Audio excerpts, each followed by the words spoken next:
En zone athlète, comme ça je vous refais un petit brief et il n'y a plus qu'à. Ça roule? Aurélien est fier d'organiser la première compétition de strongman dans son club et dans sa ville. Plus de 40 athlètes inscrits, le quart de ce que la Fédération française compte de pratiquants. Beaucoup d'hommes pour très peu de femmes. Et pourtant, une grande championne est venue battre un record. Je l'ai fait au nouveau record de France du coup à 250 kg. C'est vrai que le strong en fait ça m'a attiré par le côté spectacle. Vraiment on soulève une voiture, on tire un camion. Et c'est sûr bon ça fait des grosses épaules mais moi j'aime bien donc c'est le principal.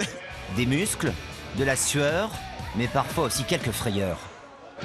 Et puis beaucoup de technique. Au moment où on descend pour prendre la barre, on respire et on sur la ceinture.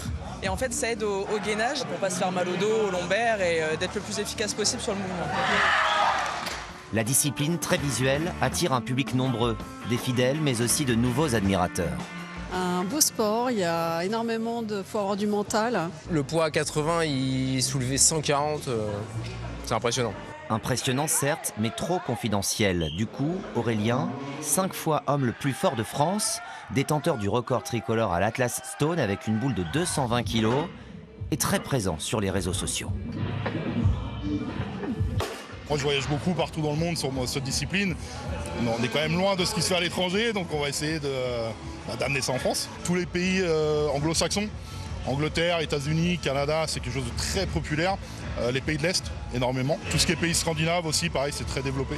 Un sport né à la fin du 19e et au début du 20e siècle dans les cirques, rassemblant plusieurs disciplines opposant des hommes forts. Aujourd'hui, 3 épreuves emblématiques en démonstration. Et puis... Il y a une épreuve qui s'est improvisée, c'est le porté de journaliste. Alors pour Tengo, qui est en train de le faire, c'est pas trop compliqué, puisqu'en temps normal, il porte jusqu'à plus de 300 kg en compétition.